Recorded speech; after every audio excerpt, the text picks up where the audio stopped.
A las 7:53 de la mañana en Pasos Perdidos quiero hacer un mea culpa, quiero asumir. ¿Qué hiciste? En este programa nos hemos burlado de los sueños con Camesa. Nos hemos burlado y dicho, Luciana, vos...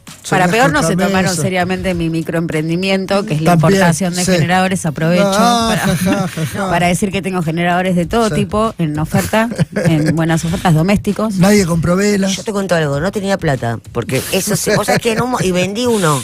Un generador. Vendí un generador cuando cerré el local, porque Ah. mi marido... La vio, era otro que Luciana, soñaba. total. Y una vez Hay nos que cortó... tener un generadorcito. Pero te estoy hablando de 2006, nos cortaron la luz una Navidad en el local, 2007, un el generador... día de mayor venta, claro. El día mayor venta, y el 2007 apareció con un camión más o menos, que hacía un ruido bárbaro, pero nos salvó Los la míos vida. son silenciosos, se alimentan directamente de la red de gas, con lo cual no genera ruidos. Y con... No, mentira. Ay, pará, boludo, te porque estaba mirando. Digo, van pará, a una- pensar que Llame capaz- al 11 que realmente me 2234 pone- que realmente 9672. celebro que Franco se haya reconocido, ¿no? Los cortes programados Sí. para el verano, que por lo menos está en consideración esta medida. Sí. A su Hablemos vez- de esto. a Y su hubo vez- un informe también del gobierno, se ¿no? filtró Infobae un informe de la Secretaría de Energía donde directamente habla de blackout. Blackout es apagón masivo. Y tanto Francos como el informe de la Secretaría, por supuesto, cargan las tintas o se lo adjudican al sistema energético heredado, ¿no? Un sistema energético que, hay que decir, que estaba en situación, en un estado muy crítico. Básicamente en el segmento, y esto es interesante de marcar, en el segmento de transmisión, en las líneas. Digo, las líneas fue lo que colapsó en el apagón del Día del Padre del gobierno ¿te de acordás? Mauricio Macri, y también en el apagón que tuvimos el verano, no el anterior, al que se le adjudicó en principio a Tucha, pero después se detectó que había sido colapsado, explotó una estación transformadora. Para entender básicamente qué sistema hereda Javier Milei, porque a esto refiere, dice, bueno, este es el sistema, esto se debe al sistema energético heredado. Sí. Vamos rápido, brocha gorda, a grandes rasgos, pero el punto inicial, Amato, y no te asustes, porque no va a ser tan largo, es en la reforma estructural de los 90, ¿no? Es A que partir de ahí... Y sí, ahí viene todo. Bueno, la historia es harto conocida, pero de esto el dato útil para este análisis es entender que en ese momento lo que hizo fue desmembrar el sistema. Digo, era un sistema integrado bajo la órbita de SEGVA y Endes primero, SEGVA después, que administraba todos los segmentos de la cadena de valor, Sí. no bajo una misma órbita. Esto se fragmenta, con lo cual también esto permite que el mismo jugador, repitiendo actividad en distintas eslabones de la cadena, por ejemplo, vamos a hablar de Nicky Caputo, que participa en la transmisión y también en la distribución, bueno, va multiplicando su rentabilidad, ¿no? Y compensa, digo.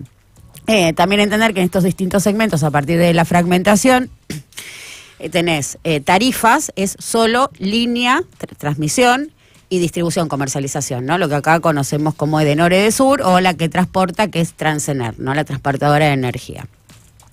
Eso es tarifa, eso está regulado por el Estado fija el precio o interviene o autoriza los aumentos. Y luego tenés el costo de generación, ¿no? Sí. Que es lo que vale la energía que se inyecta a Camesa. Vamos a recordar que todo lo que se genera en el país va a Camesa lo compra y se lo vende a transmisión y transporte, ¿no? A transporte, perdón, y distribución. Esto en la década del 90, después los gobiernos kirchneristas, hay que decir que como característica de su política económica le da la discusión al orden imperante o al sistema energético imperante, pero no logra reemplazarlo por otro, no logra volver a integrarlo ni recuperarlo bajo la órbita del Estado, tampoco despliega muchos esfuerzos en este sentido, pero sí grandes hitos de los gobiernos kirchneristas, sobre todo en infraestructura.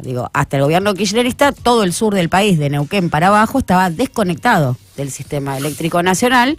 Había hogares donde no llegaba lo que mal llamamos luz, ¿no? La electricidad. Hogares que no tenían electricidad. El desarrollo de infraestructura del kirchnerismo fue muy impresionante y también una política tarifaria muy concreta, ¿no? De tarifas mal llamadas congeladas, porque no estuvieron congeladas, pero sí que aumentaban por debajo de la inflación o acompañaban la evolución de los salarios. Esto provocó que las distribuidoras que le compraban la energía a Camesa empezaron a acumular una deuda porque decían, tengo las tarifas atrasadas, no tengo para pagarle a Camesa. Entonces no le pagaban a Camesa.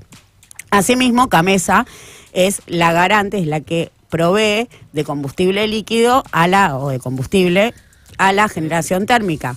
Se lo paga Camesa directamente. ¿Por qué? Porque la política energética decía, bueno, con la diferencia de lo que les vende, les abastece el combustible a la generación y con esto bajamos el costo, que es lo fundamental, ¿no? El costo, más allá de las tarifas. Bueno, un poco la política energética de parches e hitos, podemos decir, durante eso, a grandes rasgos, una vez más, durante los gobiernos kirchneristas. Después vino Mauricio Macri. Sí. Y de Mauricio Macri nos vamos a quedar con cómo disparó fenomenalmente el costo de generación, más allá de los tarifazos, porque sí sabemos que los tarifazos fueron brutales, 3.000 y pico %.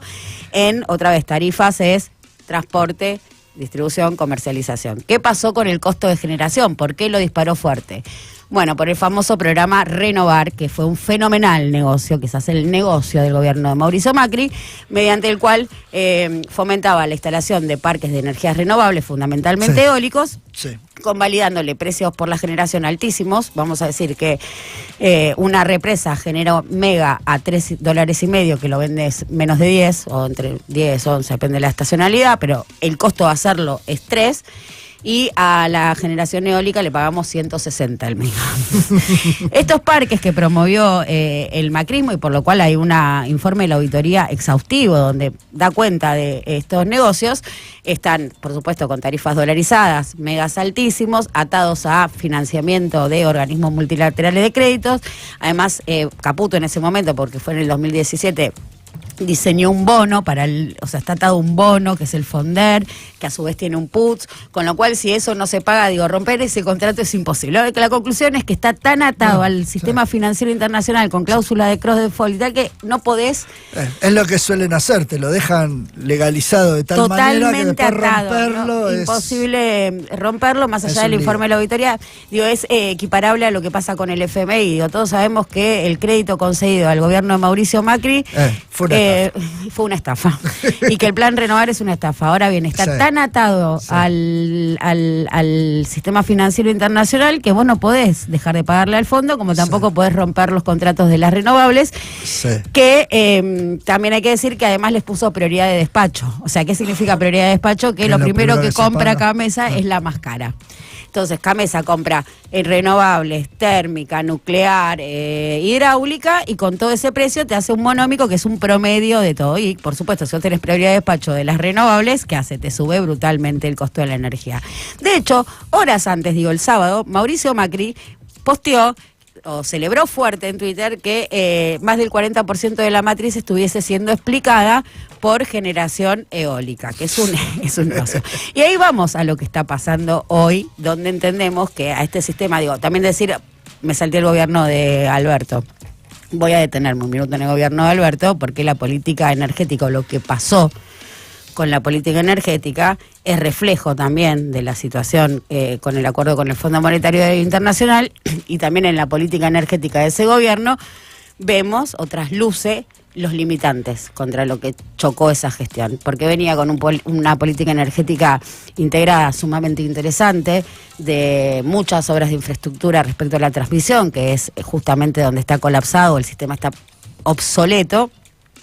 Con la experiencia, el apagón del Día del Padre, ahí voy a destacar el programa AMBA 1, AMBA 2, que tenía financiamiento de China para justamente renovar todas las líneas de transmisión, y ahí la interna, ¿no? Santiago Cafiero, Gustavo Vélez, parando el financiamiento de China. Me acuerdo. Los ataques permanentes del culfismo y del guzmanismo a esa subsecretaría, operaciones muy fuertes, siempre provenientes del riñón de Alberto Fernández, que impidieron ese desarrollo. De hecho, el gasoducto que tanto celebramos es apenas una piecita de lo que era ese diseño. Con lo cual, una vez más, vemos cómo se pretende desde el kirchnerismo dar una discusión, pero no se logra reemplazar, ¿no? las fragilidades del sistema imperante, porque no se llega cabalmente, y ahí está la explicación de la correlación de fuerzas y bla. Sí, el internismo de ese Entre el gobierno internismo y la correlación de fuerzas frente a un empresariado que está cada vez más sólido y consolidado, porque una vez más, ¿cómo hacía para destruir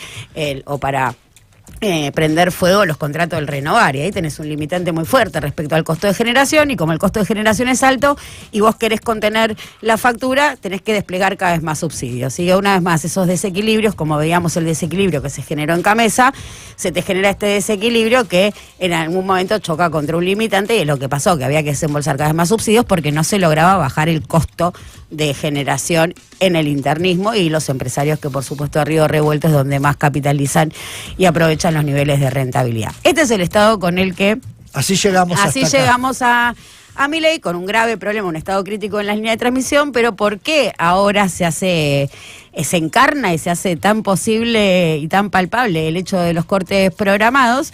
Porque se suma el problema de la generación. Y en el problema de la generación tenés el combustible que tiene que proveer Camesa, que es importado y presiona sobre las reservas, y el gobierno quiere correr a Camesa de ese rol, con lo cual tenés un problema de la generación térmica, que es una de las energías más baratas, vamos a decir, hidráulica y nuclear cerca de los 10, térmica entre 10 y 20, y una vez más eólica 160, entre 90 y 160.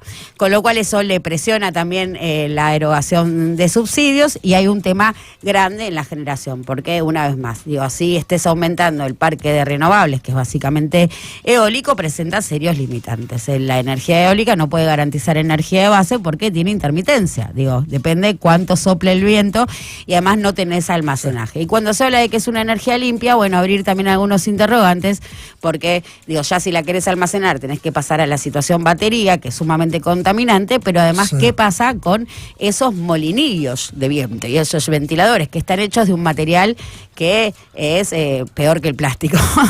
¿Viste? Plástico es el microplástico, es un material que por supuesto es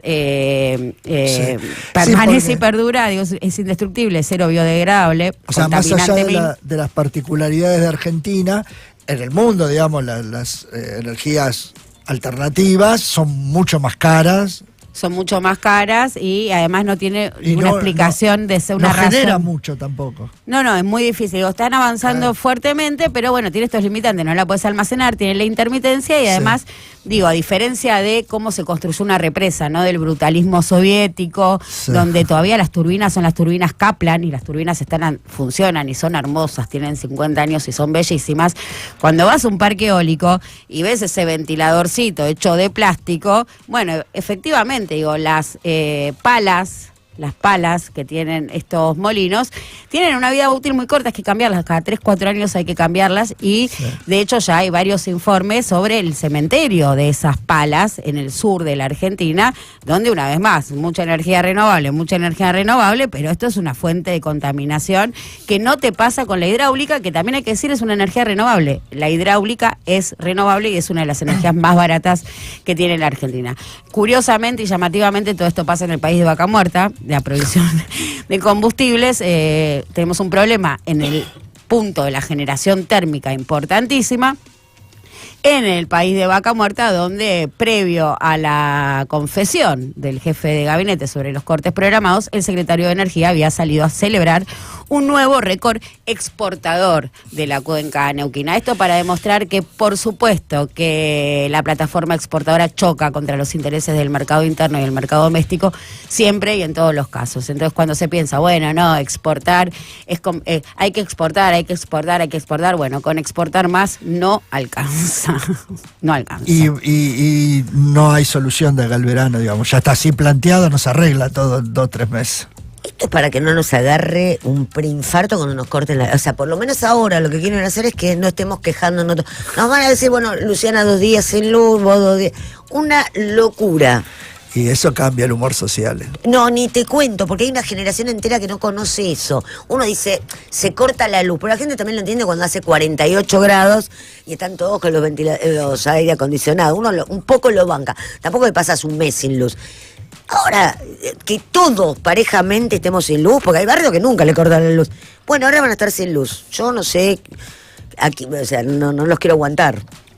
¿Usted lo ve así el futuro, que va a ser así? Va a haber diciembre, enero, así. Se abren todos tipos de especulaciones válidas, ¿no? Tenés un jefe de gabinete que te dice, estamos hablando de cortes programados. Ayer, cuando me iba a dormir, me quedé un rato largo pensando en esquemas posibles de cortes programados. Y mi sensación es que van a ser, en principio, si van a ser cortes programados, van a ser nocturnos. Ahora, ¿llegará a compensar eso? Digo, tengo en mi cabeza los picos invernales, cómo venía el suministro de Camesa con récord de importación brasileña, y estamos hablando de que en ese momento, tipo pico invernal, se puede llegar a consumir 20.000, 22.000 megavatios hora, y en verano eso asciende a 36.000. Claro. Y vos tenés, una vez más, las líneas de transmisión, por ejemplo, Buenos Aires, zona AMBA, no puede importar energía del interior del país porque no le soportan las líneas. A eso le estamos sumando, digo, a un sistema de transmisión obsoleto, le estamos sumando y cargando las tintas con un problema de generación, que eso sí es obra y arte de este gobierno. Perdón, y lo que van a hacer todos nuestros aparatos, porque van a saltar heladera, ¿entendés, no? Sí. Compren velas, compren generadores. Bajemos la persiana. Sí.